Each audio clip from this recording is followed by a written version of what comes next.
난 귀한 분을 저희가 모셨습니다. 지금 이렇게 시장이 혼란스러울 때 주식농부님의 대응은 어떠실지, 거듭되는 급락장, 주식농부의 대응은 이라는 주제로요. 어떤 분인지 너무 잘 아실 것 같은데요. 박영옥 스마트인컴 대표님 나와주셨습니다. 안녕하세요. 네, 안녕하세요. 안녕하세요. 네, 반갑습니다. 시장이 많이 어려운 때에 이렇게 귀한 시간 내주셔서 먼저 감사드립니다. 네, 어려운 발걸음 했습니다. 감사합니다. 네, 주변에서도 많이 대표님께 이럴 때 어떻게 해야 돼요? 이런 질문도 많이 할 것 같은데요. 정말 저도 이제 일반 투자가들과 똑같은 이제 심정으로 주식 투자를 하고 있는데, 그래도 저는 이제 좀 많은 경험을 좀 했기 때문에 뭔가 좀 이렇게 특별한 게 있지 않나 이런 생각을 가지고 이제 얘기를 좀 해달라고 그러는데, 네. 저도 우리 일반 투자가들과 똑같은 심정입니다. 그럼에도 불구하고 35년 이상의 투자 경력의 대가시잖아요. 예. 이만큼 어려운 시장을 과거에도 겪어보셨을 것 같은데요. 이렇게 변동성이 클 때 이제 잘하시는 분들도 같이 일반 투자자처럼 흔들린다고는 하셨는데 어떤 마음가짐으로 최근에 시장에 임하고 계신가요? 요즘 정말 어려운 시기죠. 이게 주식시장이 정말 냉정한 곳입니다. 어떻게 보면은 이렇게 경기의 어떤 순환 사이클이나 이제 증권시장의 판도가 이렇게 바뀔 때마다 어떻게 보면 부의 이동이 시작이 되는 것이죠. 네. 그래서 지금 이제 기존에 투자하고 있는 사람들은 굉장히 좀 이렇게 어려움을 또 겪고 있고 또 이렇게 새로 또 이렇게 진입을 하는 사람에게는 또 이런 것들이 굉장히 또 기회가 되는 게 이게 증권시장인 것이죠. 그런데 이제 저는 이제 꾸준하게 이 경기에 관계없이 우리 삶의 터전인 기업에 이렇게 투자를 해주면서 지금까지 살아왔습니다. 저도 자산이 항상 스텝 바이 스텝으로 이렇게 증가되는 게 아니라 그동안에 9.11테러부터 해서 2008년도 금융위기라든가 2013년도 1.58 금융위기 또 2015년도 또 나와 같은 누모가 또 시장에 나오면서 또 크게 자산이 폭락이 되는 사태가 벌어졌고 네. 또 2020년도에 또 팬데믹 네. 이런 과정을 겪으면서 또다시 크게 오르고 나서 지금 이제 또 우리가 다 아는 사실이지만은 주가가 이렇게 그쵸. 지속적으로 이렇게 빠지고 이러니까 기존에 투자했던 사람들은 굉장히 좀 이렇게 어렵지 않나 이런 생각을 하고 있습니다. 그럼에도 불구하고 어려울 때나 좋을 때나 주식 농사는 꾸준히 짓고 계신 거죠? 그러면 네. 우리 삶이 지속되는 한 기업의 활동은 지속적으로 일어나고 그다음에 우리는 또 이렇게 우리가 함께 살아가는 공동체 일원으로서 정말 이렇게 우리 삶의 터전에 기업에 투자를 해주는 게 나의 어떤 소명이자 책임이다. 네. 이런 생각을 가지고 이게 투자를 하는 거거든요. 그래서 농부의 마음으로 농사짓듯 이렇게 투자를 한다는 게 정말 쉬운 일이 아닙니다. 네. 어떻게 보면 주식 투자가 누구나 다 이렇게 사고 팔고 해서 돈을 버는 행위라고 인식을 하고 있고 시장이 이제 그런 형태로 흘러가니까 네. 그렇게 맞춰서 이렇게 투자를 해야 되는데 네. 실제로 또 이렇게 단기적으로 이렇게 데이 트레이딩 하면서 사고 팔고 하는 사람들도 어떻게 보면은 돈을 잘 벌 것 같지만 실제적으로 계좌에 돈이 이렇게 떨어지지 않거든요. 네. 이제 그런 의미에서 저는 이제 기업을 이제 꾸준히 보면서 3, 4년, 4, 5년 이렇게 공부를 하고 자기하고 이렇게 인연이 있거나 연관이 있거나 아니면 관련이 있는 그런 기업들을 이렇게 찾아서 그런 기업만 이렇게 국한해서 이렇게 투자를 해가면 굉장히 이렇게 즐거운 시간을 이제 보낼 수가 있는데 무분별하게 이게 주식시장의 어떤 생태라든가 구조, 환경, 틀 이런 것들을 이해하지 못하고 이렇게 투자하는 사람들은 지금 굉장히 좀 어렵지 않나 이런 생각을 하고 있습니다. 그러니까 보통은 이제 말씀하신 게 되게 원칙적이고 좋은 말들인데 최근에 제가 이제 고객분들이나 또는 제 동료들한테 듣는 얘기가 뭐가 있냐면 다 맞는 말인데 현재 내가 주식을 추가로 투자할 돈이 없는 상태에서 이런 하락장을 맞으면 너무너무 괴롭다. 그러면 너무 주식을 예를 들어 내가 잘 골랐다고 생각함에도 불구하고 이걸 팔고 밑에서 더 사고 싶은 욕망을 엄청나게 많이 느낀다고 해요. 이제 그런 거에 맞습니다. 대해서는 네. 그렇습니다. 이제 우리 전업으로 이렇게 투자하는 사람도 네. 마찬가지거든요. 네. 이제 누구나 다 이제 자기만의 가치 기준을 가지고 예. 기업의 어떤 가치나 또 주가를 보고 이제 투자를 할 텐데 네. 그런데 이제 누구나 다 여유 있게 안전 자금 가지고 미래 대비해서 길게 이렇게 투자를 저축하듯이 하는 사람들은 꽤 많지 않을 거라고 봐요. 네. 네. 대부분 다 이렇게 이 증권 그 시장의 흐름, 시황의 흐름에 따라서 이렇게 사고 팔고 해야 이게 돈을 이렇게 많이 벌 거라고 이제 판단이 되니까 사람들이 이제 그런 행위로 네. 주식 투자를 대부분 하는데 또 그렇게 또 많은 자금이 아니라 제가 뭐 이제 이렇게 그 일부 오프라인 강의나 이런 쪽에 가서 보고 이러면은 아, 주식 투자는 정말 이렇게 여윳돈 가지고 이 정말 저축하듯이 길게 이렇게 투자를 해서 배당을 보고 투자를 해야 된다고 얘기를 하지만 뭐 거의 8, 90% 이상은 그런 사람들은 오히려 주식 투자를 하지 않습니다. 네. 그냥 이렇게 뭐 레버리지나 이제 이런 걸 들여서 네. 단기적으로 이렇게 그 한몫 챙기고자 하는 생각들이 좀 많이 가지고 있잖아요. 네. 근데 이 주식시장에서 그렇게 그 생각을 가지고 투자를 하는 사람들이 이렇게 크게 지속적으로 성공하는 경우는 적습니다. 네. 그래서 저는 이제 그 항상 제가 이제 얘기하는 게 기본에 충실하라 이런 얘기를 하는데 이게 참 지키는 건 쉽지 않은 것 같아요. 네. 네. 네. 그 제가 듣기로 음. 9.11 테러 당시가 그 주식농부님께는 투자 인생의 변곡점이셨다. 이런 얘기를 들었어요. 어떤 내용이신가요? 그때 굉장히 주식시장이 안 좋았잖아요. 그렇죠. 뭐 네. 그때 영화 같은 일이 벌어졌잖아요. 그렇죠. 그 믿기지 않는 미국의 상황. 뉴욕센터 빌딩이 그 비행기 그 자폭 네. 테러로 인해서 무너지는 사태가 네. 발생이 되니까 그 당시만 하더라도 그게 뭐 예고된 그런 어떤 사고는 아니었잖아요. 네. 네. 뭐 그래서 이제 그 당시에 그 이 뭐 3차 전쟁이 난다 아니면 회색 전쟁 막 이런 형태로 해서 주가가 단기간에 빠졌거든요. 네. 근데 저는 이제 제가 이제 증권사 출신이기 때문에 이제 97, 8년도에 교보증권 압구정 지점장을 하면서 네. IMF를 이제 경험을 했습니다. 그 당시에 이제 그 또 주가가 뭐 이제 1000포인트에서 300포인트까지 빠지면서 주가가 크게 속락을 했잖아요. 네. 그때 이제 그 98년이 지나고 나서 또 이후부터 주가가 또 크게 올라가지고 네. 아, 주식 투자는 이게 사고 팔고 해서 돈 버는 행위가 아니라 좋은 기업에 좀 중장기적으로 투자를 해서 성과를 공유하는 것이구나. 이것을 이제 깨닫고 제가 이제 2001년도 9.11 테러 때 삼성증권에서 이제 투자 전문위원으로 네. 이렇게 그 생활을 하다가 투자 전문위원이라는 게 이제 프리랜서로서 내 네. 고객을 내가 직접 관리하면서 네. 그 이 어떻게 보면 이제 살아왔죠. 그런데 네. 이제 9.11 테러가 나면서 뭐 또 주가가 또 단기간에 빠지니까 뭐 사람들은 팔아달라고 그러는데 살려고 하는 사람이 없었잖아요. 네. 그래서 저는 이제 내가 투자한 기업은 프리랜서니까 정확하게 알고 있었기 때문에 그 기업의 어떤 미래 가치나 가치를 좀 알고 있었기 때문에 뭐 그 당시에 또 살려고 하는 사람이 없었어요. 네. 그래서 그때 제가 이제 막 주변에 있는 돈 없는 돈 다 모아가지고 내가 뭐 이렇게 고객들한테 네. 권했던 그런 기업들을 제가 이제 안고서 한 네. 6개월 정도 있었는데 그런 주식들이 이제 크게 올라가지고 예. 그 어떻게 보면은 오늘의 이제 제가 이렇게 탄생이 되기까지 기반이 됐던 것 같고요. 네. 그런데 이제 그때 당시만 하더라도 항상 우리가 이제 위기는 뭐 이번엔 다르다.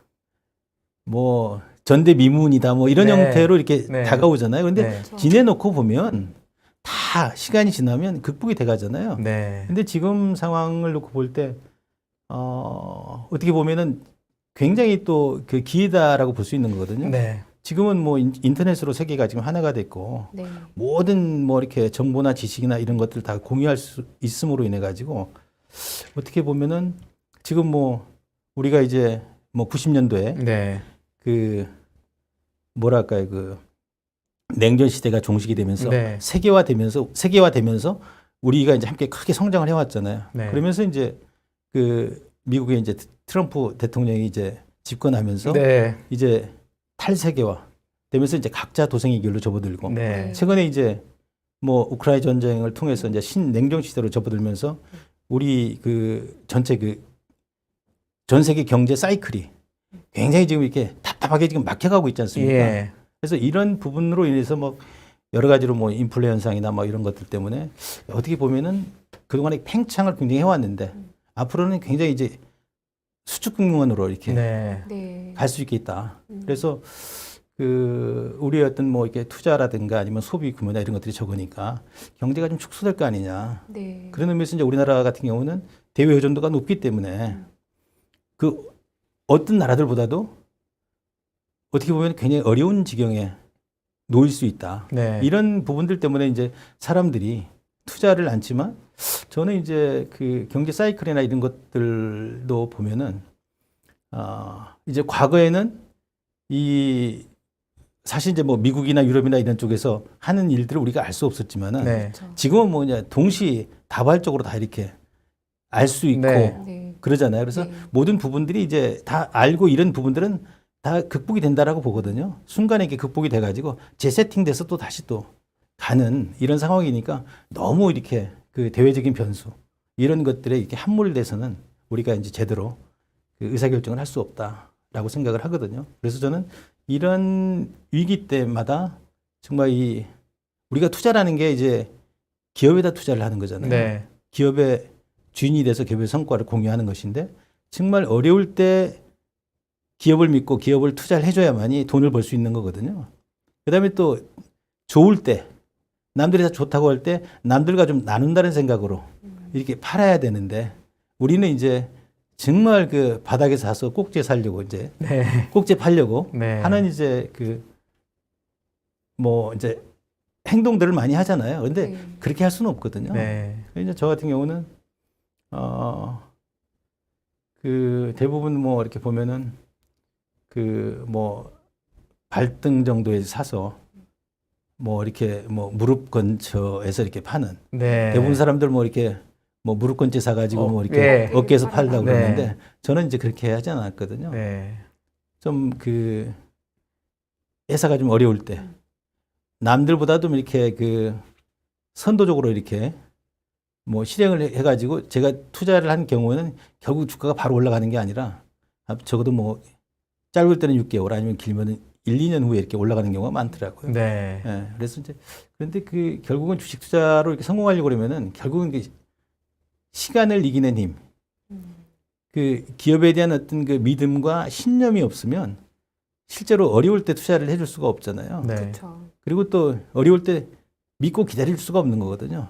근데 지금이 이제 그런 시기가 아닌가 이런 생각을 합니다. 근데 그 사실은 앞서 말씀해 주시는 중간에 초반에 말씀해 주신 거에 확장기가 지나가고 어떻게 보면 수축기에 지금 경제가 들어왔다. 근데 여기서 더 나가면 지금 주가가 빠지고 있고 시장에서 걱정하는 부분이 경기 침체잖아요. 이제 적당한 수축이 아니라 완전한 침체로 가는 거 아니냐 이런 공포가 시장에 팽배한 것 같아요. 이럴 때 주식 투자 전략은 어떻게 가져가야 될까요? 어떻게 보시나요? 저는 뭐 경기를 그렇게 나쁘게 안 보시는 건가요? 아니야. 저는 네. 우리는 그동안에 이제 정말 너무 풍요롭게 살아왔다라고 보거든요. 네. 사실 넘치잖아요. 근데 이제 이런 부분들이 어떻게 보면은 좀 이렇게 좀 건전해져야 된다. 이렇게 이제 판단을 하게 되면은 이제 어떻게 보면은 그동안에 이제 풍부한 유동성에 의해서 막 이 주가가 크게 견인해 왔는데 이제 그런 부분들이 없어지니까 주가가 또 뭐 단기간에 또 이렇게 폭락을 해버렸잖아요. 네. 그런데 이제 이런 부분이 우리가 다 보기에는 모든 언론 매체에서 뭐 다 어렵다라고 이제 얘기를 하니까 아무도 지금 뭐 선뜻 이렇게 투자를 하지 않지 않습니까? 네. 그런데 사실은 우리나라 기업 같은 경우는 정말 이게 너무나 훌륭한 기업들이 너무 많은 것 같아요.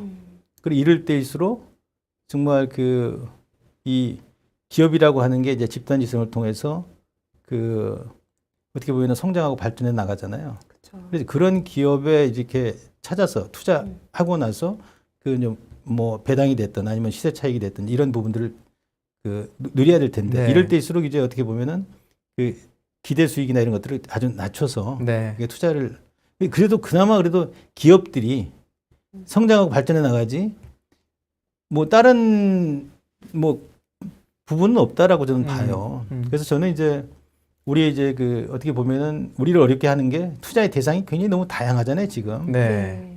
뭐 국내 기업뿐만이 아니라 뭐 세계 기업도 네. 있고. 미국 그리고- 주식 요즘 많이 하시죠. 예, 네. 그렇죠. 그리고 뭐 그거 외에도 뭐 부동산도 있고 뭐 또 주식 또 자본시장 쪽에서 채권 같은 것도 있고 네. 뭐 더 나가서 뭐 이 돈에 대해서 화폐에 대해서 투자도 좀 하고 네. 더 나가서 가상화폐까지도 네. 투자를 하고 있지 않습니까? 네. 그런데 이게 주식 투자만큼은 이제 이 실체가 있는 이 기업에 이렇게 투자를 하는 것이기 때문에 어떻게 보면은 어떤 사람들은 주식 투자와 어떻게 보면 뭐 가상화폐 그 이 투자를 이렇게 동일시해서 이게 보는 사람들은 약간의 좀 이렇게 머니게임 형태로 이렇게 인식을 다 이렇게 바라보니까 네. 네. 완전히 다른 거거든요. 그래서 저는 이 주식 투자가 어떻게 보면은 그 모든 사람들이 함께 더불어서 잘 살 수 있는 아주 넓고 큰 길이다. 그래서 제가 얘기하기를 이제 주식시장과 그 이 주식회사 제도와 증권시장이라는 제도가 어떻게 보면 인간이 만들어낸 최고의 어떤 공유 시스템이다.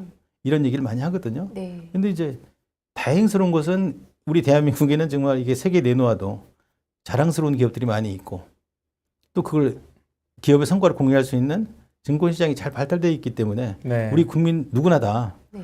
잘만 우리나라 기업에 투자해서 함께 가면 다 부자로 살 수 있다라고 생각을 하는데 이건 제 바람이고 이상인지 모르겠습니다.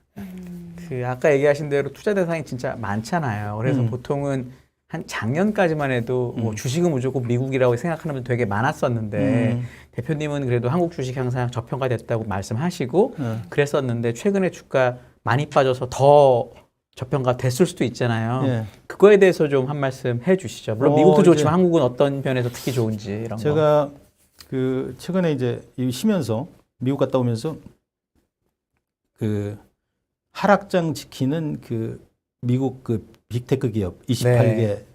기업에 대해서 책이 곧 나올 것 같아요. 그 책을 좀 읽어보니까 역시 그 미국이라는 기업이 그 세계 그 헤게모니를 쥐고 있기 때문에 네. 미국의 빅테크 기업들이 세계를 이끌어가는 건 맞다. 네.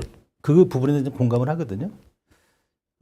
그렇지만 이제 그 제 경험으로 봤을 때 35년 동안 경험으로 봤을 때 대한민국의 그 주식시장이 상장돼 있기 때문에 그 뭐 선진국뿐만이 아니라 그 우리 뭐 가까운 뭐 일본이나 네. 대만, 중국 또 뭐 동남아시아 이런 국가에 비해서도 우리나라 기업들의 그 주가가 크게 저평가돼 있습니다. 30%에서 네. 50%까지. 예. 뭐 이게 컨트리 리스크 뭐 포함해 가지고 뭐 기업 불투명한 기업 거버넌스라든가 낮은 배당 성향이라든가 이런 여러 가지 문제가 있지만은 심하게 저평가돼 있으니까. 그다음에 또 저 같은 경우는 뭐 이렇게 주식하고 투자하는 기업하고 이게 소통하지 않으면 불안하잖아요. 네. 내가 투자한 기업을 정확하게 알지 못하면 그 뭐 투자하는 순간 자불안식이 되잖아요. 네. 스마트폰에 나와 있는 이 주가의 흐름에 따라 가지고 뭐 기분이 좋았다 나빴다 뭐 이런 현상이 그렇죠. 되는데 네. 예를 들어서 이제 기업을 정확히 투자한 기업의 속성을 정확히 알고 있다고 하면은 뭐 떨어지면은 오히려 더 내가 좀 더 사야 되겠다 네. 이런 마음을 가지고 또 뭐 올라가면은 이 좋아서 또 올라가는구나 이렇게 마음을 편안하게 가질 수 있는데 뭐 미국 기업에 이제 투자하지 않는 이유 같은 경우는 저는 뭐 이제 제가 이렇게 소통할 수도 없고 그다음에 또 우리나라 대표적인 투자자로서 어떻게 보면 내 함정이지만은 네. 우리나라 기업에 내가 투자를 지속적으로 해줘야지. 왜냐하면 내가 투자하는 기업은 우리의 그 밥그릇이잖아요. 그렇죠. 우리의 삶의 터전이고 우리가 사는 근간이잖아요. 그리고 우리 이제 기업이 크게 성장하고 발전해야 우리의 그 공동체가 굴러갈 수 있는 국가가 굴러갈 수 있는 그 세금의 이게 원천이기 때문에 우리 이런 기업에 투자를 해서 응원해주고 그 성과를 이렇게 공유하자. 이제 그런 어떤 투자 환경이나 문화 만드는데 제가 이제 이렇게 그 여러 가지 얘기를 많이 하고 있는 것이죠. 네. 제가 그래서 저는 뭐 대표님 처음 뵙지만 그래서 혹시 몰라서 좀 검색을 좀 해보니까 이제 갖고 계신 그러니까 5% 이상 신고하신 거는 나오니까요. 보면 되게 큰 기업들은 아니고 주로 이제 소위 말하는 중소형 가치주가 되게 많이 나오더라고요. 근데 이제 많은 분들이 장기 투자에 대해서 좀 불신을 갖고 있는 게 예를 들어 10년 전하고 지금하고 우리나라의 대표 기업을 비교해 보더라도 주가가 못 오른 상위 기업들이 너무 많거든요. 그러다 보니까 이 장기 투자를 그러니까 당연히 열심히 공부해서 종목 발굴하면 좋은데 그걸 못하는 일반인들이 그냥 잘하는 상위 주식을 사더라도 10년 후에 돈을 못 벌었다더라. 이런 얘기가 팽배하다 보니까 장기 투자의 불신이 되게 많거든요. 그러다 보니까 재작년에 삼성전자도 올랐던 거는 그래도 몇십 년 동안 많이 오른 건 이거밖에 없다 이러면서 많이 사신 거 같고 지금은 다시 빠져 있는데 그런 거에 대해서 좀 좀 아니다라고 얘기하실 수 있는 뭔가를 해주시면 장기 투자 많이 하실 수 있을 것 같아요. 사실은 이제 그런 어떤 환경이나 문화가 좀 바뀌어져야 된다고 봐요. 네. 우리가 이제 미국 기업에 투자를 하는 이유는 미국 기업, 투자하는 기업의 그 발전, 온전 성과가 네. 온전히 나한테 온다라는 믿음이나 이제 확신이 있기 때문에 투자를 해주는 거거든요. 그렇기 때문에 이제 미국의 기업들은 대부분 다 시장이 효율적으로 이렇게 작동이 돼서 제대로 평가를 지금 받고 있는데 우리나라 기업은 아까 말씀드린 것처럼 이제 여러 가지 이유 때문에 네. 평가를 제대로 못 받고 있는 거거든요. 그다음에 이제 더더욱 또 문제가 되는 것은 뭐 그 우리나라 기업들 뭐 좀 돈 좀 되고 이러면은 대주주의 그 이해관계 입맛에 네. 맞게끔 뭐 여러 가지 이제 기업의 어떤 그 확장 정책이나 성장 전략에 의해서 한다고 하지만은 뭐 지금 그 기업 쪼개기에서 뭐 지주회사와 그 사업회사로 이렇게 분할해 가지고 그 어떻게 보면은 그 하다 보니까 뭐 그 우리나라는 이제 장기 투자를 하게 되면은 그 성과가 붙는 게 아니라 네. 그냥 완전히 이제 계속 쪼그라드는 이런 상황이다 보니까 이게 문제가 이게 바뀌어지지 않으면은 정말 우리나라 기업은 설 자리가 없다라고 봅니다. 네. 뭐 이런 상황들 때문에 저 우려하는 사람들은 야 대한민국 이렇게 지금 잘 나가지만은 이런 어떤 그 불투명한 기업 거버넌스 문제라든가 그 이 주주 친화적인 이런 정책들이 되지 않으면은 진짜 그 뭐 남미나 남유럽처럼 이렇게 될 수도 있다라고 네. 난 그런 부분을 믿지 않았는데 이런 형태로 지속 가다 보면은 지금 세계는 뭐 이렇게 인터넷으로 하나가 돼 있는데 우리나라 그 기업에 투자해줄 그 이점이나 이런 게 없게 되면은 누가 투자하겠습니까? 네. 그러면 우리나라가 투자를 안 해준다고 하면은 죄송합니다. 투자를 안 해준다고 하면은 우리 삶의 터전이 없어지는 거예요. 네. 그래서 제가 이제 투자하면서 기업인들에게도 이 초심으로 좀 돌아가라. 그 물도 조금 드셔도 됩니다. 네. 네, 네. 네. 무거운 얘기를 하니까 네. 아닙니다. 아니 너무 중요한 얘기인 것 같아요. 그러니까 맞아요. 제 친구들이 맨날 뭐 어떤 특정 종목을 여기 얘기하기 좀 그렇지만 내가 그때 뭐 샀는데 우량주라고 샀는데 뭐 마이너스 몇십 프로 이런 얘기 너무 많이 하거든요. 저도 되게 주식을 해야 된다고 믿는 사람인데 뭐 이 시장에 있어서 그렇기도 하지만 근데 그러니까 그런 이제- 얘기를 들으면 참 답변이 그러니까 이제 궁색하더라고요. 제가 이제 저는 투자자가 아니라 사업가라고 얘기를 합니다. 네. 투자자도 사업가적 마인드를 가지고 투자를 해야 된다. 그래서 저는 우리가 이제 뭐 그 미국의 빅테크 기업들 그 CEO들은 다 알잖아요. 네. 우리 국내도 뭐 이렇게 뭐 서정진 회장이나 뭐 이 카카오의 김범수 회장이나 네. 이따 성공한 기업가들이 많아요. 네. 그 사람들은 기억하지만 그 사람들과 함께했던 이제 직원들이 있고 또 그 사람들을 응원해줬던 이 투자자들은 우리가 인식을 못 하고 있잖아요. 네. 그래서 이 기업인들도 이 뭐 상장이 돼 있지 않을 때는 뭐 자기들이 이제 주식회사니까 주주들 뭐 투자한 주주들끼리 네. 마음대로 도 되는데 네. 상장을 한다는 얘기는 이제 불특정 다수인으로 하여금 투자를 받아서 그 상장할 때 그 기준으로 뭔가 이렇게 그 이 최소한 보장을 해주겠다라는 그 투자 그 계약 약속이 전제돼 있는데 예. 그런 약속을 얘기하면서 투자하는 사람이 거의 없습니다. 그렇죠. 그래서 뭐 누구나 다 우리 사는 이치가 그 투자자들도 돈을 벌려고 뭐 투자를 하겠지만 네. 또 이 사업가들도 그 이 증시 통해서 뭐 크게 얘기해서 뭐 한 서너 가지가 되지 않습니까? 나도 이제 그동안 뭐 고생했으니까 한몫 챙겨야 되겠다는 생각. 그리고 또 아니면 좀 자금을 좀 조달 받아가지고 회사를 좀 키워가지고 네. 함께 더 나누겠다는 이런 어떤 뭐 충만한 기업가 정신을 가진 사람들이 있는 반면에 또 우리 증시 통해서 한국 시장만 유일하게 PBR 0.23배짜리가 많아요. 네. 그거는 이제 일반인들이 이렇게 만들어낸 가격이거든요. 그래서 어떤 그 나쁜 기업인들은 증시 통해서 상속 증여를 이렇게 하기 위해서 네. 상장을 하는 경우. 그래서 우리나라는 이제 지주회사와 사업회사가 같이 증시에 상장이 돼 있는데 사실은 이제 사업회사 지주회사 이게 뭐 주가를 얼마든지 자기 임의대로 네. 그 조정할 수가 있거든요. 그래서 세금을 내지 않고 이 상속 증여를 이렇게 할 수 있는 네. 이런 그 정말 그 행위들이 제 눈으로는 보이거든요. 네. 그 이런 걸 볼 때 이게 좀 바뀌어져야 된다. 그래서 제가 이제 이 어려운 시기에 정말 이게 피 같은 돈으로 이게 투자를 해주지 않습니까? 그러면 이제 이 기업인들이 적어도 이제 이 투자하는 사람들의 어떤 그 고마움 이런 부분들을 좀 이렇게 같이 좀 알아줬으면 좋겠다. 좀 동업자는 아닐지라도 적어도 이제 동반자라는 생각을 네. 가지면 투자자들은 굉장히 위로를 받을 수 있겠다라는 생각이 들거든요. 그런데 이제 많은 사람들이 우리가 그 이제 발행시장이 있고 유통시장이 있지 않습니까? 네. 투자는 발행시장에다만 해주는 게 투자다 이렇게 얘기를 하고 유통시장은 뭐 그냥 나하고 관계가 없어. 이건 투자자도 마찬가지고 이제 그 기업주도 네. 마찬가지고 직접 여기서는 이제 동료는 이렇게 아니니까요. 사고 팔고 하는 그 뭐 머니 게임장이야 이렇게 인식을 하고 있는데 이게 잘못됐다는 거거든요. 네. 우리가 사실은 이제 발행시장과 유통시장은 서로 유기적으로 연기가 돼 있지 않습니까? 네.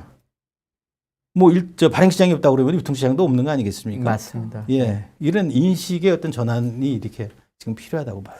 조금 전에 그 청취하시는 분께서 이런 질문을 하셨어요. 그 맥락에서 상장돼 있는 주식을 사서 투자하는 게 어려울 때 사주는 게 그 회사에 무슨 도움이 된다는 거죠? 라는 질문이 있었는데 그래요? 어떻게? 네. 이제 이런 질문이 들어오면 이걸 참 설명하기가 굉장히 어려워요. 네. 학교에서 학생들을 가르치는 박사학위를 받은 그 경제학 박사가 됐던 경영학 박사도 투자를 가르치는 사람들도 그런 부분에 대해서 인식을 못하고 있는 사람이 많이 있더라고요. 네. 그런데 이제 제가 얘기하기는 회사가 왜 무슨 도움이 되냐. 만약에 유통시장에 투자를 안 해주면은 네. 기업에 존재할 수가 없잖아요. 그래서 저는 이제 그런 분한테 그런 얘기를 해주고 싶어요. 기업의 그 시가총액은 그 기업의 경쟁력이거든요. 네. 기업의 시가총액이 클수록 하고자 하는 일들이 많지 않습니까? 네. 예를 들어서 지금 이제 삼성전자가 한 400조 정도 지금 안 되죠. 네. 예. 우선주 합치면 될랑 말랑 하는 예, 것 같습니다. 400조. 네. 그다음에 애플이 지금 얼마입니까? 2,500조. 2,500조 되죠. 네. 애플이 할 수 있는 일이 많겠어요? 삼성전자가 할 수 있는 일이 많겠습니까? 네. 그래서 기업의 그 시가총액은 기업의 경쟁력이거든요. 그렇죠. 물론 이제 그렇게 기업의 경쟁력이 커지다 보면은 그 뭐 자금 조달, 우리는 정시통해서 자금 조달이 가장 큰 주된 목표잖아요. 네. 그래서 이 시가총액이 커지게 되면은 자금 조달 비용이 코스트가 낮아지면서 또 브랜드 이미지가 제고됨으로 인해 가지고 영업 활동을 원활하게 할 수 있는 거거든요. 그래서 정말 이 기업에 해주는 것이 정말 그 기업을 도와주는 일인데 아무도 이제 그런 인식을 안 하는 게 좀 안타깝죠. 좀 깊이 생각해 보면은 이해하실 수 있을 거라고 봐요. 네. 그리고 그게 왜냐하면 제가 옛날에 이제 애널리스트 할 때도 모 건설사들 같은 경우에는 되게 주가를 열심히 관리했는데 이유가 뭔가 들어보니까 이 신용 등급을 평가사들이 낼 때도 주가를 참조한다고 하더라고요. 그러니까 대표님 말씀이 되게 맞는 거죠. 투자를 해줘서 주가가 잘 버티면 우리나라는 이제 그런 요인 중에 이제 미국이나 이제 선진국 이런 부분들 보면은 이제 일부 수요와 경영이 분리가 돼 있잖아요. 네. 그런데 우리는 수요와 경영이 일치가 돼 있습니다.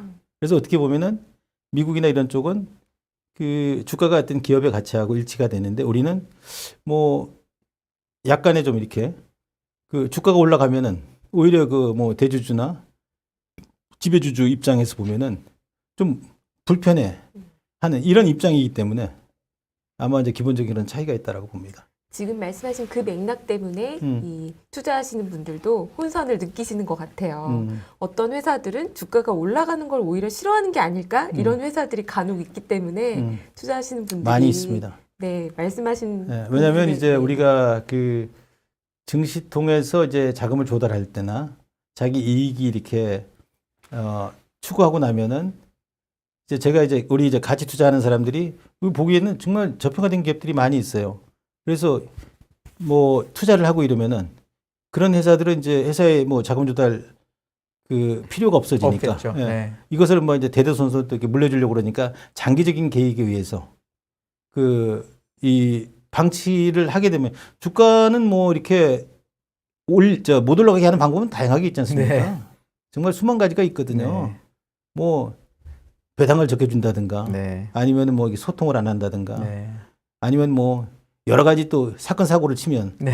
뭐 주가 빠지고 이러면 오히려 그 지배주주나 대주주에게 유리한 네. 그런 환경에 대해서 왜 우리는 이렇게 침묵하고 있는지 저는 이제 투자자로서 답답할 때가 있습니다. 오늘 생방송이니까 제가 얘기를 많이 하네요. 네. 네. 그 최근에 인포맥스에 나와주셔서 예, 박세익과 식사합시다 여기 네. 출연하셔서 예. 담고 계신 종목들도 언급을 해주셔서요. 지금 시청자분들께서도 관심이 많으실 것 같은데 중간 점검을 한번 해주실 수 있으실까요? 그 당시에 네, 저는 뭐 이제 어디서도 이렇게- 들으실 수 없는 주식농부님의 포트폴리오와 그 이후에 한 달 반 정도 된 것 같은데요. 뭐 저는 녹화하시는- 다양하게 이제 투자가 돼 있습니다. 네. 다양하게 투자가 돼 있는데 뭐 대부분 다 이렇게 뭐 알짜 중견 중소기업 중심으로 이렇게 투자를 이렇게 하다가 우리의 그 어떤 투자 문화가 지금 그 팬데믹 이후에 많이 바뀌었습니다. 네. 뭐 과거에 한 5, 600만인데 지금 뭐 1,000만 넘어서 한 1,300, 400만이 이제 투자를 하면서 그 어떻게 보면은 이제 우리 그 투자 시장도 기관 투자가들이 액티브 펀드에서 패시브로 이렇게 바뀌어지고 이러면서 네. 그 각 나라를 대표하는 그런 그 기업 중심으로 네. 대형주 중심으로 이렇게 집중이 되고 있잖아요. 네. 그렇죠. 이제 특별한 경우 이제 뭐 이렇게 중소형주도 오르고 이러지만은 그래서 이제 그런 상황들 때문에 그 제가 이제 우리 중견 중소기업들을 이렇게 투자를 해서 그 기업들을 좀 뭔가 이렇게 개선을 좀 시켜보려고 했는데 실제로 쉽지가 않더라고요. 네. 그래서 제가 이제 그 작년부터 우리나라 이제 대표적인 기업들 뭐 삼성물산이라든가 뭐 삼성 그 증권이라든가 뭐 NH투자증권 포함해 가지고 이런 이제 큰 기업 중심으로 제가 이렇게 그 이 투자를 해서 왜냐하면 우리나라가 이제 가장 저평가된 기업 중에 그 지주사들이 많아요. 네. 그래서 삼성물산에 제가 주주사안도 이렇게 예. 보내고 이렇게 해서 그 이런 기업들이 좀 변하면 우리 자본시장을 누르고 있는데 정말 그 크게 좀 변화가 좀 있을 거다 생각을 해서 네. 저도 이제 큰 주식 중심으로 투자를 했거든요. 그래서 아마 그 인포맥스의 그 박세익 그 대표하고 이렇게 대화를 하면서 아마 그 당시에 제가 이제 2차 전지 관련해 가지고 LG화학을 과거에 이제 투자하지 못해 가지고 네. 그 이제 절치 부심 끝에 이제 그 포스코홀딩스하고 네. 한국타이어 네. 그러니까 이제 어떻게 보면은 그 이 전기차 시대에 좀 이렇게 수혜를 받을 수 있는 네. 기업이다 해서 투자를 좀 했었고 네. 그다음에 이제 그 현대중공업이나 또 뭐 아모레 퍼시픽 네. 그리고 이제 뭐 더 나가서 이제 삼성전자 같은 경우도 이제 최근에 좀 이렇게 편입을 했는데 네. 뭐 현대중공업하고 뭐 이런 부분들은 이제 좀 많이 올랐어요. 네. 그런데 지금 뭐 삼성전자나 그 뭐 포스코홀딩스 그다음에 아모레 퍼시픽 뭐 한국타이어 이런 주식들은 전부 다 뭐 많게는 뭐 15%까지 좀 빠졌습니다. 네. 네. 근데 과연 이제 이런 상황을 지금 어떻게 버텨야 될까? 그렇죠. 그렇죠. 그래서 저도 지금 고민이 많아요. 네. 그래서 제가 이제 삼성전자 같은 경우도 이제 투자를 안 하다가 66,000원대 제가 이제 편입을 좀 1차로 좀 하고 또 66,600원대 이제 이렇게 편입을 해서 뭐 지금 이제 좀 가지고 있고 좀 일부 정리를 좀 하고 이러면서 지금 최근에 이제 현대자동차나 이제 기아 이런 쪽으로 좀 이렇게 그 포트를 좀 이렇게 늘려가고 있는 상황인데 네. 사실은 이제 제가 이런 데서 이제 종목 얘기나 이런 부분들은 나는 이제 투자자가 아니라 사업가이기 때문에 네. 나는 이제 사업가적 관점에서 보면은 내가 투자하는 기업들 뭐 이렇게 자신 있게 얘기할 수 없으면 네. 내가 이게 선택을 잘못하는 것이다. 그렇죠. 이런 판단으로 이렇게 내가 얘기를 하는 거지. 내가 뭐 사는 거에 대해서 뭐 추천하거나 뭐 이런 얘기는 저는 아니거든요. 당연한 겁니다. 그거는 예. 다 아실 거예요. 당연히 그래서 거고요. 네. 그 지금 이제 제가 사실 이제 이런 방송이나 이런 쪽에 나와 보니까 우리 이제 동학개미들이 그 삼성전자에 사가지고 너무나 많이 물렸잖아요. 네. 그래서 나도 이제 야 뭐 다 동학개미 그 대변하고 뭐 대표라고 얘기를 해서 한번 사봤는데 네. 야 사놓고 나서 이렇게 보니까 정말 깝깝하다는 생각이 들더라고요. 어떤 의미에서요? 일단은 이제 지금은 삼성전자가 여러 가지 면에서 그 1등을 하고 있잖아요. 네. 그래서 이번에 제가 이제 미국 갔다 오면서 그 미국 그 빅테크 기업 28개 기업 그걸 읽으면서 이렇게 좀 보니까 진짜 이게 1등은 지금 하고 있지만은 삼성 그 이재용 그 부회장 입장에서도 정말 걱정이 많겠구나 하는 생각이 이제 들고 단지 이제 가장 큰 부분은 삼성전자가 됐든 뭐 이렇게 포스코홀딩스가 됐든 아모레 퍼시픽이 됐든 뭐 그 한국타이어가 됐든 현대중공업이 됐든 이런 부분은 우리나라를 대표하는 1등 기업이잖아요. 네. 네. 1등 기업인데 우리나라는 그 IMF 이후에 우리 자본시장이 그 외국인들이나 일부 소수 지배주들에게 예속이 돼 있는 상황이었거든요. 네. 그런데 이제 내가 왜 예속이 돼 있다고 얘기하냐면은 우리나라 뭐 글로벌 기업들 주요 그 기업들 보면은 한 30개 정도 보면은 적게는 30%에서 많게는 50%까지 70%까지 외국인 지분이 높거든요. 네. 그래서 외국인 지분이 높다는 얘기는 외국인이 팔면 떨어지고 사면 올라가는 자. 그다음에 코스피 200 종목 중심으로 뭐 외국인들이 뭐 얼마든지 조절할 수 있다라고 보잖아요.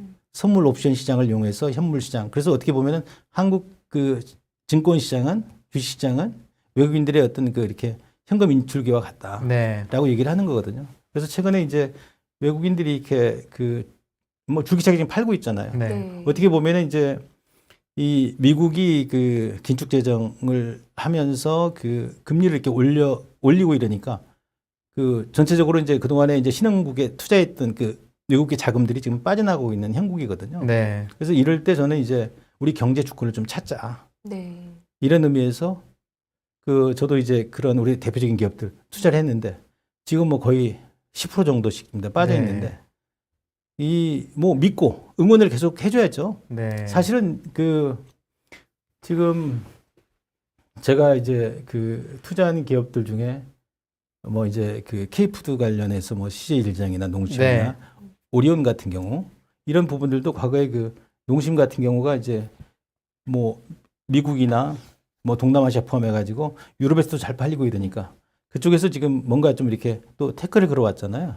근데 또 어저께 또 현대차 기아도 유럽에서 또 그런 어떤 나는 견제라고 보는 거거든요. 네. 그만큼 이제 우리가 커가고 이러니까 유럽이라는 국가도 하나의 블록 공동체로 그쪽에 진출하기 굉장히 어렵잖아요. 그렇죠. 그만큼 이제 우리 기업에 대한 경쟁력이 좀 생겨나고 있고 그런 부분에 경계를 하기 때문에 이럴 때일수록 우리 국민들이 좀 이렇게 투자를 해서 이제 주가가 뭐 어디가 바닥이고 뭐 이런 부분을 저도 알 수는 없어요. 그렇지만 이제 누구나 다 시장이 형성되는 것은 자기가 이렇게 바라보는 어떤 가치 기준 뭐 관점에 따라서 다르지 않습니까? 그렇기 때문에 시장이 형성이 된다고 보거든요. 그래서 저는 충분히 투자할 만한 가치가 있다. 그래서 제가 뭐 이런 얘기를 이렇게 하나 해드리면은 제가 카카오 주식을 투자했을 때 네. 미국에 한번 갔다 와가지고 코엑스에서 방배동까지 집에 오는데 택시를 못 잡았어요. 그 당시에 12시 넘어서 택시 잡으려고 그러니까 좀 더 택시는 많은데 다 카카오 예약 택시야. 그래서 내가 카카오의 어떤 플랫폼의 아주 방대함, 위대함을 알고 내가 카카오를 그때 10만 원대 투자를 했습니다. 네. 근데 가까운 지인 또 이렇게 좀 가까운 사람도 투자를 유도해서 네. 야, 이 뭐 집 가지고 있는 것보다는 이거 투자하는 게 훨씬 낫다. 이렇게 했는데 그 투자하고 나서 주식이 9만 원까지 빠졌어요. 네. 아, 그러니까 얼마나 저도 고통스러워요. 네. 그 판 집은 계속 올라가고. 그런데 이제 그게 12만 원까지 또 올라왔다가 보니까 이제 본인은 팔았어요. 팔았는데 그 주식이 그러고 나서 90만 원까지 올라갔거든요. 그렇죠. 네. 그래서 모르겠어요. 지금 이제 다들 어렵다고 얘기를 하는데 저는 지금이 이제 그런 시기가 아닌가 하거든요. 그래서 지금 자기가 투자한 기업을 이렇게 잘 보고 그 기업이 정말 이 여러 가지 이렇게 변수들을 잘 극복하고 이 세계 시장을 통해서 이렇게 돈을 이렇게 꾸준히 벌어올 수 있겠다 이렇게 생각이 들면은 어떻게든 참고 버텨야 된다라는 생각을 좀 말씀드리고 싶어요. 사실 굉장히 좋은 말씀이신데 지금 시청자분들 중에서도 그렇고 제 주변에도 코로나 터지고 작년에 주식을 처음 시작하신 분들이 지금 제일 괴로우신 것 같아요. 그리고 이분들이 최근 1, 2년간 굉장히 본격적인 투자를 많이 하셨잖아요. 개인들이요. 그래서 현금이 사실 별로 없으신 분들이 많아요. 현금이 있어야 사실 주가가 더 내려가면 좀 더 내가 믿고 사고 경쟁력 있는 기업을 조금 더 사기도 하고 할 텐데 지금은 없으세요. 그러면 이제 손절을 해야 되느냐 이런 고민을 많이 하시거든요. 대표님도 손절을 하실 때가 있으신지 그리고 많이 있죠. 어떤 기준으로 그러면 손절을 하시는지 이게 시청자분들이 많이 궁금하실 것 같아요. 뭐 아니 더 투자 좋은 대안이 있으면은 네. 손질을 하는 거죠. 그러니까 지금 이렇게 어려울 때는 다 같이 빠지잖아요. 네. 그러면 이럴 때 저는 이제 포트를 좀 많이 변경을 하는 편입니다. 아주 어려울 때나 아니면 좋을 때. 근데 가능한 한 이제 어려울 때 포트 변경하는 게 훨씬 쉽거든요. 이 요즘 뭐 이제 그 시장 위험이라고 하는 거죠. 체계적 위험. 이런 걸로 인해서 막 주가가 순식간에 빠지면은 그 같이 빠지니까 네. 얼마든지 사고 싶은 주식을 사는데 예를 들어서 이 장이 좀 이렇게 안정이 되고 좋아지면 사고 싶은 주식을 살려고 그러면은 네. 굉장히 높은 호가를 주고 사야 되잖아요. 그렇죠. 그래서 저는 이제 그 어려울 때마다 항상 이 시장을 떠나 있으면 안 되고 시장에 남아서 그 본질 어떻게 흘러가는지 정확히 보고 그다음에 이제 공부를 제가 이제 뭐 한 기업을 이렇게 투자하려고 그러면 적어도 3, 4년 정도 공부를 해야 된다. 이렇게 얘기하고 이러면은 이제 처음에 막 시작하고 있는 사람들은 그런 얘기를 해요. 야, 어떻게 3, 4년 기다리냐 이렇게 얘기를 하거든요. 근데 이제 평생 주식 투자를 하면서 살아야 됩니다. 이건 선택이 아니라 필수거든요. 우리가 뭐 5, 60대도 뭐 정신적으로 육체적으로 네. 건강한데 뭐 방법이 없잖아요. 경제적으로 자유롭게 살려고 그러면은. 그러면 그 지금부터 이제 막 시작하시는 분들은 뭐 젊고 이러신 분들은 크게 지금 실패하더라도 낙담하시면 안 된다고 봐요.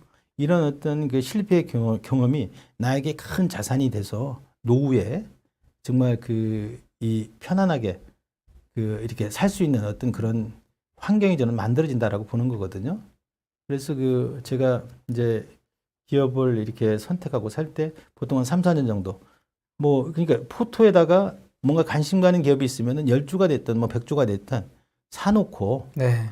그 기업을 이렇게 공부를 사놓고 이제 스마트폰에 이제 관심무게 들어가 있잖아요. 네. 그럼 주가의 흐름을 이렇게 그러니까 주가에 대해서 내가 뭐 평생 동행할 기업 3, 4개만 있으면은 정말 이게 성공한 삶을 살 수 있다라고 얘기를 하는 얘기가 주가의 그 흐름까지도 알 수 있잖아요. 네. 그러면 그 기업만 이렇게 사고 팔고 하고 이러면 잃지 않는데 우리는 너무 많은 것을 취하려고 하다 보니까 진짜 이 파도에서 바다에서 큰 파도 타기와 비슷한 현상이 일어나잖아요. 그렇게 해가지고는 큰 부자가 될 수가 없거든요. 좀 넓게 공부하는 것보다는 관심 있는 기업을 깊이 공부하는 거를 추천하시는 편이시죠. 그럼요. 네. 평생 동행할 기업 3, 4개 정도만 있으면 네. 그것만 가지고 그래서 저는 이제 뭐 어떻게 보면은 이제 내 포트 보면은 뭐 이렇게 별로 재미없는 포트들이 많습니다. 네. 예. 그런데 뭐 아무리 화려하고 좋아도 내가 투자하지 않으면 나하고 관계가 없잖아요. 네. 그래서 이제 자기하고 이렇게 함께 할 수 있는 그런 기업 찾는 노력 이런 것들을 이렇게 노력을 기울이는 게 저는 무엇보다 중요하다라고 생각을 합니다. 급하게 맘먹으면 절대 안 돼요. 기업 탐방도 많이 다니시죠? 그런 걸로도 제가 많이 들은 것 같아요. 기업 네. 탐방 많이 다니죠. 네. 포스코 홀딩스도 최근에 다녀오셨다라고 네, 다녀왔죠. 하는데 어떠셨어요? 네. 뭐 포스코홀딩스가 이제 우리나라의 많이 이제 철이라는 게 산업의 어떤 게 피와 같은 거잖아요. 그걸 이제 전국 공급해주는 그런 이제 철강 소재 산업이었다고 하면은 뭐 이런 기업에서 지금 이제 전기차와 관련된 2차 전지 소재 산업으로 이렇게 진출하려고 하는 그런 노력들을 지금 하고 있더라고요. 그래서 네. 뭐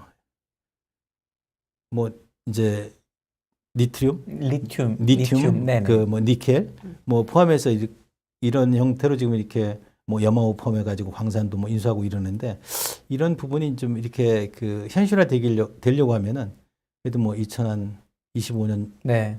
이상이 돼야 될 것 같아요. 그래서 긴 안목으로 이게 바라보면 참 이렇게 좋을 텐데 저는 그런 게 굳이 이루어질 거라고 봐요. 그래서 아마 이제 포스코 또 이제 홀딩스로 이렇게 전환이 되면서 네. 지주회사로 전환이 되면서 그런 이제 사업을 이렇게 다각화하는 과정들이 보입니다.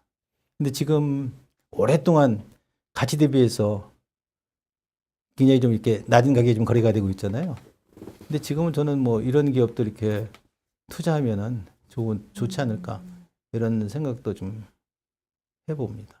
네. 그 LG 화학 같은 경우에는 물적 분할 얘기가 계속 화두잖아요. 네. 식사합시다에서 못다 하신 말씀이 있으시다고 제가 전달을 받았어요. 물적 분할 제가 이제 관련해서. 아마 네. 저도 그 방송을 봤거든요. 내가 네. 이제 방송 보고 그러면 내가 댓글 보고 이러는데 아마 우리 박세익 대표가 막 열분을 토하는데 내가 그건 아니다. 그 이제 군군 신신 부부자자라는 이제 그 얘기를 했거든요. 뭐 우리가 이게 각자의 역할에 이렇게 충실해야 된다. 그래서 제가 정말 뭐 이게 사실 그 딴소리는 아니거든요. 이게 그 투자한 기업들도 이 투자자들을 이렇게 그 함께 이렇게 성장하고 그 성과를 누려야 되겠다는 이런 생각을 해야 되는데 그렇지 않고 이제 그 회사의 어떤 그 지배주주나 그 회사의 그 이익만을 쫓아서 이렇게 투자자들이 이렇게 그 배려치 않고 이렇게 하다 보면은 결국은 우리 밥것을 우리가 이제 차버리는 이제 꼴이 된다. 그래서 이런 부분들은 좀 이렇게 바뀌어야 되겠다. 네. 그래서 뭐 사실 이제 뭐 구글의 뭐 유튜브나 뭐 이런 것들을 이렇게 상장하지 않고 뭐 또 페이스북, 이제 메타죠. 인스타그램 이런 것들을 이렇게 상장하지 네. 않지 않습니까? 그래서 우리도 이제 그렇게 좀 바뀌어가야 될 것 같아요. 우리 인생이 길어졌는데 우리가 의지할 곳은 저는 기업뿐이 없다라고 보거든요. 그러면 그런 기업에 평생 동할 기업에 투자해서 그 기업을 이렇게 응원해주고 도와주고 그 기업의 어떤 그 캐피탈 게인 성장에 대한 그 보상과 그다음에 또 배당 이런 걸 보고 이렇게 살아가야지 우리가 대한민국이 세계에서 제일 잘 사는 나라가 되지 않겠습니까? 세상 사람들은 이제 우리를 그런 나라로 인식을 하고 있어요. 그렇죠. 지금. 네. 근데 이제 이런 그러니까 주주 가치를 중시하고 개인들에게 배당도 잘 주고 지금 당장은 어려워도 이 회사가 주주를 위해 뭔가 성장하고 있다. 이런 기업 골라내는 게 사실 개인들이 너무 어려우신 것 같아요.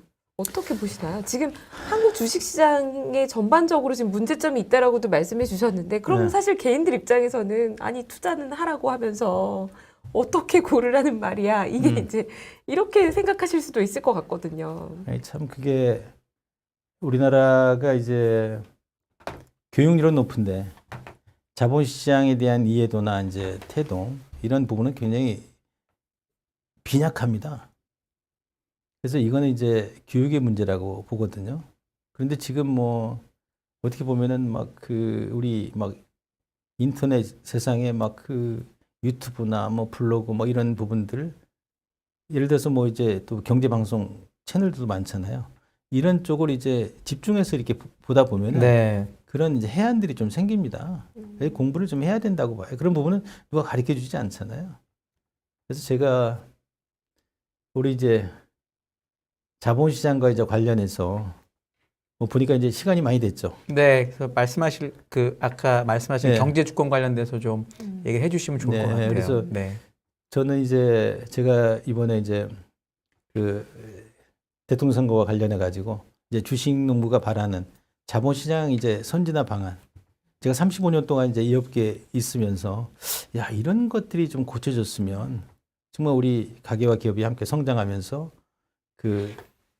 이 성과를 공유하게 되면은 대한민국은 정말 세계에서 제일 잘 사는 그런 자랑스러운 국가가 될 수 있겠다라는 이제 의미에서 제가 5가지를 제안을 했거든요.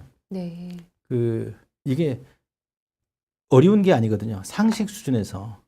첫째는 이제 우리나라 뭐 증권 시장에 우리 한국 시장에 상장이 되어 있기 때문에 이제 저평가 받는 요인들을 뭐 요즘 다시 이제 컨트리 디스크가 이제 부각이 되는데 저는 이건 크게 문제가 되지 않는다고 보거든요. 네. 뭐 이제 기업 거버넌스 문제는 낮은 배당 성향인데 이런 걸 이제 개선할 수 있는 그래서 5가지의 제가 이제 가장 큰 게 우리나라는 이제 기업 거버넌스가 좀 개선이 돼야 된다. 이게 어떻게 보면은 이제 3.5% 지분을 가진 총수가 있는 50개 기업군은 3.5% 지분을 대주가 가지고 있기 때문에 네. 또 이 출자를 나머지 이 순환 출자를 통해서 네. 한 57% 정도 17, 8배 뻥튀기해서 회사를 이렇게 경영하다 보니까 우리나라는 이제 배당 성향이 적습니다. 네. 네, 그래서 제가 이제 첫 번째는 기업 그 거버넌스 이게 좀 개선이 돼야 되겠다라는 얘기를 드리고 두 번째는 이제 그 대주주도 배당을 통해서 성과를 공유할 수 있는 어떤 투자 환경이나 문화가 네. 만들어졌으면 좋겠다. 제가 이제 배당 얘기하고 이러니까 야 주식농부는 뭐 돈이 많으니까 배당 얘기를 네. 이렇게 해야 되는데 주식 투자는 나는 배당이 어떻게 보면 안전 마진이라고 보거든요. 네. 그렇죠. 네. 시가 배당률이 3, 4%, 4, 5% 정도만 나오면 평생 투자해 줄 수 있잖아요. 네. 그렇죠. 우리가 뭐 요즘같이 어려운 시대에 뭐 사업에서 정말 뭐 4, 5% 이렇게 매년 이렇게 꾸준하게 돈을 벌 수 있는 그런 사업은 많지 않거든요. 그래서 대주주도 이제 배당을 통해서 성과를 공유하게 되면 뭐 대주주가 대부분 다 기업들 보면은 20, 30% 정도 그 이 지분을 가지고 있으니까 네. 그 7, 80% 일반 투자가들도 기업의 성과를 공유할 수 있지 않습니까? 그렇죠. 근데 이제 우리나라는 이 일반 그 소수 지배주들이 자기 지분율이 적으니까 배당 받아봐야 많이 못 받고 네. 그래서 그 이렇게 순환출을 통해 가지고 자회사를 통해서 지배하는 게 훨씬 유리하다고 생각을 하잖아요. 네네. 이런 구조가 좀 깨져야 된다. 그래서 제가 이제 배당소득 분리과세 15.4%로 좀 내고 있잖아요. 네. 이런 부분을 좀 이렇게 좀 확대해서 네. 9.9%로 옛날에 네. 박근혜 대통령 있을 때 이제 9.9%로 이게 낮춰가지고 배당 성향이 17%에서 24%까지 올라왔었거든요. 네. 그런데 그게 2018년도에 이제 문재인 정부 들어서면서 이제 그게 못했거든요. 그러면서 이제 최근에 이제 이 동학개미들이 많이 들어오고 국민들이 많이 투자가 되면서 이제 배당 성향이 많이 높아지고 있는데 저는 이제 가장 제가 이제 중요하게 얘기하는 것은 대주도 이제 배당을 통해 성과를 공유할 수 있는 투자 환경이나 문화가 만들어졌으면 좋겠다라는 네. 점. 그다음에 세 번째는 이제 가장 중요하다고 생각하는데 이제 우리나라 그 상속세 문제는 상속증여세 문제는 사실 너무 높아요. 그래서 네. 이것도 이제 합리적인 수준에서 좀 이렇게 결정이 되면 좋겠다. 네. OECD가 보통 한 26, 7% 되는데 30%좀 미만으로 낮춰서 조기에 증여가 돼서 경제 이 파이를 키운 후에 세수 늘리는 게 저는 합리적이다. 또 이제 증권시장에서 상장사들 그 시가평가 제도 네. 이게 순자산 가치나 아니면 그 정산 가치로 그 이 평가를 해야 되는데 우리는 시가로 평가를 하잖아요. 네. 시가라고 하는 것은 그 일반인들이 만들어낸 가격이잖아요. 그렇죠. 우리 시장이 이제 배당이나 이런 것들을 주지 않으니까 주주 환원율이 20, 30%밖에 안 되잖아요. 그러니까 PBR 0.23배짜리 밖에 그러니까 수두룩하게 많습니다. 네. 이건 우리나라에만 있는 현상이거든요. 네. 그러면 외국에 이런 기업들이 있다고 하면은 누군가 이렇게 투자를 해서 M&A를 이렇게 그렇죠. 해서 뭔가 우리 그 경제를 이렇게 활력 있게 돌아가게끔 할 수 있을 텐데 우리는 그런 투자자 보호 제도 뭐 이런 것들이 선진국에 있는 뭐 8가지를 얘기하는데 그런 부분들이 우리나라에는 없습니다. 그래서 그 이 상장사들 시가평가 제도 순자산 가치나 이제 정산 가치로 네. 이렇게 평가만 하더라도 저는 지수가 1000포인트는 그냥 올라갈 수 있다라고 네. 판단을 하고 또 그다음에 이제 우리가 이렇게 살고 있는 세상이라고 하는 게 자본에 근거한 자유시장 경제 살아가잖아요. 저는 뭐 우리 그 후세들도 뭐 특별한 경우가 아니면은 이런 자본에 근거한 자유시장 경제 살아가니까 이 자본시장을 해야 하는 금융범죄에 대한 처벌 네. 이 부분을 좀 강화를 해야 되겠다. 네. 그래서 그 이런 이제 처벌이라고 하는 얘기는 굉장히 이제 무서운 얘기지만은 우리 자본시장을 그 훼손하는 행위, 사회 구분을 망가뜨리는 행위잖아요. 그래서 일부 대주주나 지배주주들이 사익 편취를 하다가 그 기업 가치나 그 우리 자본시장의 어떤 그 가치를 훼손하는 이런 네. 경우에 있어서는 뭐 그 의결권은 재산권은 박탈할 수 없더라도 네. 의결권 정도는 제한할 수 있잖아요. 그래서 저는 이거는 예방 차원에서 굉장히 효과가 있을 거다라고 봅니다. 네. 내가 잘못하다가 회사도 뺏길 수 있겠구나. 이런 생각을 하게 되면은 그 굉장히 그 투명 경영, 정도 경영을 좀 하지 않을까 이런 기대를 하고. 네. 그다음에 아까 이제 그 교육 얘기했잖아요. 네. 주식 투자를 갖다가 어떻게 고르느냐. 이런 교육은 어려서부터 해야 됩니다. 그래서 제가 이제 밥상머리에서 그 이 일가일사 운동을 제가 이제 벌리고 있는데 밥상머리 경제 교육을 통해서 우리가 뭐 밥 먹을 때 보면은 뭐 식탁에 뭐 대부분 그 학생이 있는 집안은 뭐 학교 성적 얘기나 뭐 이런 얘기들. 네. 그다음에 요즘 뭐 또 뭐 연예인들 얘기라든가 뭔가 세상사 뭐 할 얘기들이 많이 있지 않습니까? 네. 근데 좀 건전하게 뭐 이 밥상머리에서 주식 얘기하면 좀 뭐 하겠지만은 야 이 뭐 아빠의 관심사라든가 엄마의 관심사 네. 아니면 애들의 관심사 이 세상 돌아가는 것은 결국은 이제 기업들이 세상을 이끌고 가잖아요. 저는 이제 주식 투자 자체를 주식시장은 세상을 보는 창이고 네. 그 창을 통해서 이제 세상을 이끌고 나가는 기업을 찾아서 투자를 해서 성과를 공유하는 행위가 주식 투자다. 이렇게 인식을 하고 있으니까 그 식탁에서 그 이 난상 토론을 한번 해보는 거죠. 네. 이 뭐 아빠의 얘기, 엄마의 얘기, 뭐 아들의 얘기, 딸의 얘기. 그래서 그 중지가 모아지면 야 우리 이런 기업 한번 믿고 한번 투자를 해줘보자. 이렇게 해서 한 가족, 한 기업 갖기 운동이 일어나면은 굉장히 우리나라 그 아주 굉장히 잘 사는 나라가 되지 않겠습니까? 네. 그래서 이제 이런 어떤 교육. 그래서 초, 중, 고등학교에 금융 경제 교육이 아니라 투자 경제 교육을 의무화 교육 시켰으면 좋겠다. 그렇게 되면 우리 사회가 굉장히 건강해질 것 같아요. 네. 우리는 이제 교육이 거의 이제 줄 세우기 이런 입시 교육 중심으로 이렇게 이끌어져 왔잖아요. 저도 이제 애들 뭐 서희다 이렇게 뭐 미국에서 이렇게 공부를 가르치다 보니까 미국식 교육과 우리 교육의 차이는 그거더라고요. 미국식 교육은 상생하는 법을 가르칩니다. 공동체에 뭔가 이렇게 기여하는, 네. 상생하는 이런 교육을 가르치지만 우리는 좀 그게 좀 부족하지 않나 네. 이런 생각이 들어서 그 마지막 5번째로 이제 초중고생들에게 금융경제 교육이 아니라 투자 경제 교육을 의무화시켰으면 좋겠다. 네. 라는 이 5가지를 제가 이제 제안을 했습니다. 이거는 우리 상식에 이렇게 부합되는 얘기지 제가 뭐 특별한 걸 네. 뭐 이렇게 얘기한 건 아니거든요. 예. 제안하셨는데 혹시 무슨 뭐 피드백 이런 게 있었나요? 제가 사실은 이제 다 그 양쪽 다 제안을 다 했습니다. 네. 그래서 뭐 이제 이 안철수 대표하고는 이제 2번 만나서 한번 자본시장을 좀 이해할 것 같아가지고 네. 얘기를 했었고, 그 다음에 이제 그 국민의힘에도 전달을 하고 민주당에도 이제 전달을 했습니다. 근데 이제 국민의힘에서 이제 전격적으로 이렇게 제가 이렇게 제안한 것을 네. 예, 받아들여서 아. 이렇게 시행하는 거 보고 네. 그래서 좀 희망을 좀 가집니다. 네. 최근에 이제 윤석열 정부가 그 대주 조건 한도를 이제 100억으로 네. 이렇게 늘렸지 않습니까? 네. 그래서 저는 이게 최고의 경제 정책이고 복지 정책이다라고 네. 얘기를 합니다.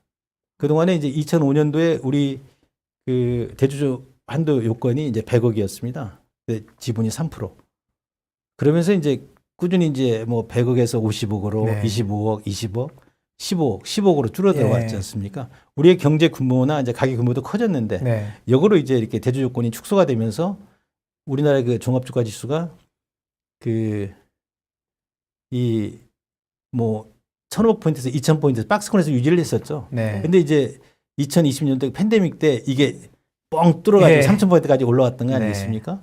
근데 지금 이게 아직 입법은 지금 안 돼 있지만은 저는 이거가 정말 최고의 어떤 경제 정책이고 일자리 정책이다라고 보는 거거든요.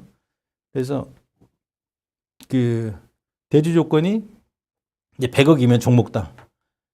이제 사실은 지금 뭐 웬만한 사람은 안 걸리죠. 네. 예. 어떤 나라든 말이야 지금 리쇼링이라고 해서 자기 그 이제 블록화 이렇게 저 경제로 이렇게 접어들면서 네. 저 자기 나라의 기업을 유치하려고 그러지 않습니까? 근데 지금 돈 있는 사람들 우리나라 기업에 투자를 좀 해줘라. 그래서 난 이게 그래서 매년 이제 이런 부분들 때문에 그 과거에는 연말만 10월 달만 되면은 그 이제 과세를 회피하려고 하는 네. 이 매도 물건이 많이 나왔는데 금년부터는 아마 이제 그런 부분이 좀 나오지 않을 거라고 봐서 저는 이제 굉장히 희망적으로 봅니다. 그다음에 또 이제 이번에 뭐 또 이렇게 뭐 신임 금감원장이나 또 이렇게 정부 이렇게 뭐 추경호 장관이라는 게 보고 이러면은 경제를 좀 정확하게 잇고서 좀 이렇게 기업들 신기업 중심으로 뭐 규제도 풀고 뭐 법인세 인하 얘기도 나오고 또 그다음에 이제 또 투자자 보호책이나 이런 것들도 나오고 이렇게 해서 저는 이제 좋아질 거라고 보는데 네. 이제 우리 국민들이 이런 부분에 대해서 응원을 해서 함께 해야만이 저는 된다라고 생각을 합니다. 네. 저희가 더 듣고 싶지만 시간 벌써 시간 8시 관계상 진짜. 벌써 벌써 8시. 시간이 이렇게 네. 돼버려서 네, 보내드려야 할 것 같아요. 이 비도 오고 장도 어려운 시기에 이렇게 나와주셔서 귀한 말씀 해주셔서 정말 감사드리고요. 네, 저희와 함께 또 다음에도 함께 해주시면 많이 도움이 되지 않을까 싶습니다. 사실 뭐 이제 저도 그 유튜브 방송이나 이런 쪽을 좀 안 하려고 합니다. 네. 왜냐하면 이제 많은 사람들이 좀 도대체 이분은 어떤 생각을 가지고 투자를 해왔느냐. 어찌됐든 그래도 저도 이제 어려울 때마다 우리 이제 기업을 믿고 우리 미래를 믿고 투자를 해서 지금은 이제 그래도 이제 많은 그 기업의 주인으로 이렇게 살아가지 않습니까? 저는 대한민국 국민은 누구나 좀 그럴 수 있다라고 봐요.